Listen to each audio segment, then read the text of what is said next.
이 방구석 진리를 찾아주신 여러분께 오늘도 감사한 말씀을 드리며 오늘은 좀 철학이 관련이 돼 있을 수도 있는데 오늘은 그냥 이 철학적인 얘기 말고도 좀 다른 주제를 제가 한번 가져와 봤습니다. 자, 뭘까요? 오늘 주제는 인간이라면 누구나 갖고 있는 거죠. 뭘까요? 얼굴? 몸? 아휴, 그런 거 말고 오늘은 우리 몸 안에 우리가 갖고 있는 불안에 대해서 인간이라면 누구나 느끼는 이걸 감정이라고 할 수 있을까? 아니면은 이거를 느낌이라고 할 수 있을까? 아니면은 이게 그냥 몸 안에 도사리는 걸까? 우리가 같이 가는 걸까? 아니면은 그냥 존재하는 걸까? 이거를 이제 특히 그리고 이제 현대 사회 불안과 우리는 떼놓을 수가 없죠. 그래서 오늘은 불안에 대해서 한번 주제를 가져와 봤습니다. 오늘은 좀 지적이어 보이려고 이제 안경도 좀 가져왔는데 컨셉입니다. 잘 알아주시고 그래서 저는 오늘 좀 하고 싶었던 말이 이제 최근에 불안함을 느끼는 분들이 굉장히 많아지더라고요. 이 밖에 나가도 이 사람들 표정이 별로 좋지 않고 요즘 친구들도 딱히 어떻게 사는지도 잘 모르겠다만 요즘에는 그죠? 근데 이게 참 어려운 것 같아요. 요즘 세상이 어떻게 돼가는지 AI도 그렇고 미래가 참 이상하잖아요. 그죠? 그러니까 불안감이 이제 엄습을 하는데 그래서 오늘은 좀 불안에 대해서 얘기를 해보려고 합니다. 근데 제가 이제 공부를 하고 책을 좀 읽어보니까 불안이라는 게 한 가지 그 개념이 아니더라고요. 여러 가지 개념이 있더라고요. 그래서 오늘은 여러 가지 불안 개념들을 다 합쳐서 말을 해보려고 합니다. 그래서 불안이라는 게 어디서 왔냐부터 이제 생각을 좀 해봐야겠죠. 불안한 게 계보학이라고 할 수 있겠죠. 이제 제가 생각했을 때 불안함은 이건 생물학적으로도 널리 알려져 있지만은 본능적으로 우리가 불안함을 느끼잖아요. 항상 불안함을 느낀 이유가 이제 불안함을 느끼지 않는 인간은 다 죽었다. 그죠? 예를 들어서 호랑이가 앞에 있는데 불안하지 않아. 그러면 호랑이한테 가가지고 뒤졌겠죠? 네, 말이 좀 격하게 나왔는데 아무튼 그러면 불안함을 느끼지 않는 사람은 다 죽었으니까 우리 현대인들 지금까지 살아있는 우리 진화론적으로 말하면 우리 인간들은 현 존재들은 다 불안함을 느낄 수밖에 없다라는 거겠죠. 왜냐면 불안하지 않은 사람들 다 죽었으니까. 어떻게 보면 이 불안이라는 건 참 고마운 거죠. 우리의 생존을 이제 지켜주고. 근데 이제 어떻게 보면 이 현대 사회라는 게 더 이상은 생존을 위해 우리가 살고 있지 않잖아요. 그렇기 때문에 이 불안이 과연 현대 사회에서는 어떻게 불안이라는 게 정의가 될 수 있을까? 제가 한번 생각을 해봤어요.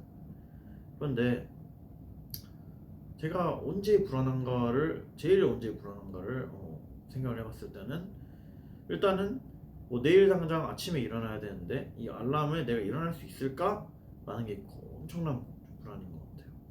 이런 걸 저는 이제 심리적 불안이라고 부르고 있는데 그러니까 예를 들어서 내가 내일 시험이 있는데 불안하잖아요.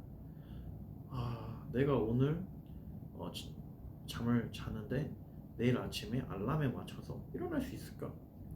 핸드폰이 고장나지는 않을까? 내일 그리고 시험을 보더라도 시험을 망치진 않을까? 이런 불안함이 있지 않습니까? 사실 저는 그런 불안함은 많이 없었던 것 같아요. 저는 어떻게 보면은 일어나는 거지만 시험을 막 망칠까봐 불안함을 가져본 적은 물론 저도 있지만 저는 오히려 시험을 좀 잘 봤고 이제 불안할 때는 이제 모르겠죠. 불안이 디폴트라 딱히 뭐 그런 걸로 불안을 느껴본 적이 없었던 것 같은데. 아무튼 뭐 그런 이유로 얘기를 한 건 아니지만은 아무튼 뭐 그래서 이제 저 생각을 좀 더 해봅시다. 그래서 또 연인 관계에서 또 이런 거 많잖아요. 여자친구가 남자친구가 오늘 전화를 왜 이렇게 문자를 안 볼까? 이거 불안하잖아요. 저는 이것도 심리적 불안이라고 생각을 하고 그리고 아무튼 근데 불안함이라는 거는 남자들도 느끼지만 저는 여성분들이 오히려 좀 더 많이 느끼는 것 같긴 해요. 그거를 이제 이유를 찾아보면 있겠죠. 저도 생각하는 이유가 있지만 그거는 이제 나중에 한번 얘기를 해보도록 하고 그래서 이런 심리적 불안들이 어떻게 보면은 제1 불안이 아닌가. 왜냐면은 지금은 이제 어떻게 보면 생존을 할 필요가 없잖아요. 그래서 이런 불안들 뭐 예를 들어서 엄마한테 혼날 것 같다든지 시험을 못 볼 것 같다든지 아니면은 직장 상사한테 혼날 것 같다든지 직장이 늦을 것 같다든지 이런 게 이제 어떻게 보면은 요즘 현대인들에게는 엄청난 불안함이 될 수 있을 것 같은데 그래서 제가 근데 찾아보니까 또 불안이 또 다른 게 있더라고요. 저는 이걸 사회적 불안이라고 부르고 있거든요. 사회적 불안이란 무엇일까? 예를 들면은 우리가 항상 사회적으로 항상 높은 지위에 올라가고자 하는 그런 내면에 무언가가 있지 않습니까? 또 높은 곳으로 올라가기 위한 이 불안, 뭐 니체에 따르면 뭐 힘의 의지라고 할 수 있겠죠. 뭐 권력이랑 뭐 힘의 의지랑 정확히 그 correlate 한 건 아니지만 저는 어느 정도 그 일리가 있다고 보고 그런 다음에 이제 알랭드 보통의 불안에서 나오는 거는 결국에는 사람은 누구나 다 존경을 바라고 돈을 많이 벌고 싶고 그러잖아요. 사회적으로도. 그리고 요즘 솔직히 말하면은 취업을 할 필요는 없잖아요. 솔직히 말하면은 그냥 부모님 집에서 뭐 살든지 생존을 할 수 있는 거예요. 아니면은 뭐 정부에서 지원을 받던지 뭐 생존을 할 수 있는데 우리가 이렇게까지 왜 사회에서 대접받고 싶은 게 아니고 우리가 이렇게 왜 일을 하고 있고 좋은 직장을 갖고 좋은 차를 몰고 돈을 많이 벌고 싶을까 하면은 그게 이제 사회적 존경이랑 사회에서 대접을 받는다는 거죠. 결국에는 알랭드 보통에 따르면 그런 게 다 사랑에서 온다고 하는데 왜냐면은 점점점 내 영향력이 커지면 결국에는 사람들한테 사랑을 받는 거나 마찬가지니까라고 이제 거기서 얘기를 하는데 저는 어느 정도 이제 동의를 하고 예를 들면 이게 그 책에서 나온 재미있는 이론이라고 할까요? 이론 같은 게 있었는데 이제 내 예를 들어서 내가 만약에 후진국에 살아요. 후진국에 살아. 그럼 다 같이 못 살 거 아니야. 그러면 너도 못 살고 나도 못 사니까 행복한 거예요. 그냥 그렇게 행복한 거예요.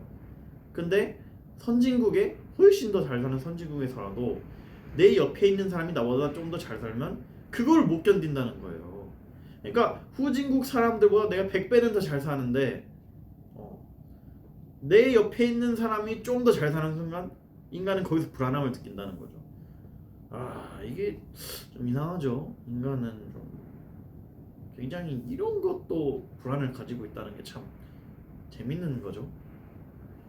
그리고 제가 이제 마지막으로 이제 좀 철학을 읽으니까 철학에서도 불안의 개념이 좀 나오게 됐으니까 특히 실존주의자들에서는 특히 이제 키에르케고르, 하이데거, 또 사르트르까지 불안함이란 무엇인가에 대해서 얘기를 하는데 키에르케고르에 따르면은 불안함이란 결국엔 내가 진짜 어떻게 그 사람은 신앙인이었을까 기독교인이었을까 내가 어떻게 하면은 신하고 더 가까워질 수 있을까 그리고 이 불안의 개념을 따지면은 그 존재하는 것 자체가 불안이라는 거예요. 인간은 왜냐 인간은 너무 유한함과 무한함 사이에 있는 무언가라는 거죠. 그래가지고 난 무한함이 되고 싶지만 결국엔 유한할 수밖에 없어서 신을 찾게 되는 그런 인간 존재 자체의 불안. 그러니까는 이 심리적인 불안이 아니고 우리 주변에 그냥 떠 있는 불안이라는 거예요. 존재적 불안이라는 거죠. 존재 자체가 불안이라는 거지. 그죠? 하이데거는 또 불안에 대해서 뭐라고 그랬어? 우리는 죽음으로 나아가는 존재라고 하이데거가 이제 존재와 시간에서 좀 말을 하는데, 결국에 우리는 끝이 정해져 있으니까 불안할 수밖에 없다는 거죠. 근데 불안이 또 뭐야? 하이데거에서는 우리가 시간성으로부터 우리를 더 나아지게 만들어 그런 거라죠. 나는 더 잘 되고 싶고 잘 해내고 싶으니까 불안하다는 거죠. 다시 말하면은 아직도 나는 더 잘 되고 싶고 잘 해지고 싶고 뭔가 되고 싶고 이러니까 불안하다는 거예요. 그죠? 그러니까 어떻게 따지면은 살아 있으니까 불안하다는 거다. 그죠? 살아 있으니까 불안한 거다. 존재 자체가 불안이지만은 그것도 살아 있으니까 불안인 거고, 우리는 더 나은 미래를 위해 나아가려고 하니까 불안한 거다. 이제 하이데거는 말을 합니다. 또 사르트르는 좀 더 재밌는 이제 불안 개념이 있는데, 제가 이제 설명을 해드렸듯이 사르트르는 우리의 본질은 존재하지 않으며 그렇기에 우리는 우리는 스스로 만들어 가야 한다고 말을 했었죠. 그러니까 우리는 본질이 존재하지 않기 때문에 무엇이든 될 수 있는, 무엇이든 될 수 있지만 무엇도 될 수 없는 그런 존재가 존재자라고 할까요? 아무튼 존재가 되어버렸기 때문에 우리는 너무 자유롭다는 거예요. 아까 키우르케구르랑 똑같이 말했지만 너무 자유로워서 우리를 죽여버릴 수 있는 자유, 이것도 여기서 나오는 거죠. 자유라는 거는 결국에는 책임이 동반한다는 것은 불안할 수밖에 없다라는 거죠. 그러니까 우리가 예를 들어서 짜장면을 먹으면 오늘 짬뽕, 볶음밥 뭐 이런 건 다 못 먹게 되는 거잖아요. 저는 그렇게 이제 생각을 좀 해봤는데, 제가 이제 메뉴 고를 때 항상 불안하기 때문에 사르트르의 메뉴 고를 때마다 이 자유란 현기증에서 벗어나고 싶다라는 생각을 가끔씩 한 적이 있습니다. 그래서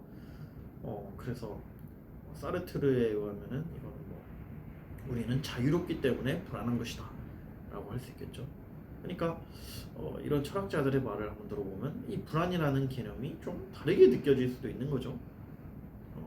그러니까 처음에는 우리는 생존을 위해 불안하다고 했지만 결국에 나중에 가면은 우리는 자유로우니까 불안하다로 이제 결론을 내어볼 수 있는, 나중에 가면은 더 불안이라는 게 또 더 나중에는 다르게 나오겠지만, 저는 이렇게 네 가지로 좀 추려봤는데 어떻게 오늘 좀 재밌으셨습니까? 여러분, 불안함을 느낀다고 너무 그거 하지 마세요. 불안한다는 건 살아있다는 게 아니겠습니까? 그죠? 존재한다는 거죠? 기가 막혔다. 이거 클립 따가지고 제가 올리겠습니다. 자, 시청해주신 여러분